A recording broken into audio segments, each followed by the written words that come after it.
कागल तालुक्यातील शेंडूर येथे शुक्रवार सायंकाळी 11 ते 1 च्या दरम्यान कुरणात तिरुके शेतवडीत 10 ते 12 मोटारीचे वायर डीपी फोडून चोरी झाल्याची घटना घडली आहे।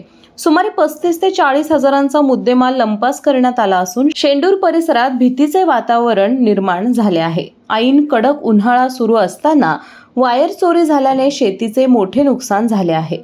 यामध्ये तानाजी तिरुके, रघुनाथ तिरुके, युवराज तिरुके, काशीनाथ तिरुके, बाळू तितुके, गीता भांडवले, विठ्ठल मोरे, राजेंद्र पोवार यांच्या डेप्या फोडून वायर चोरून नेण्यात आली आहे। रात्रीच्या वेळी वायर चोरून नेण्याच्या घटना घडत असून चोरांचा सुळसुळाट वाढला आहे।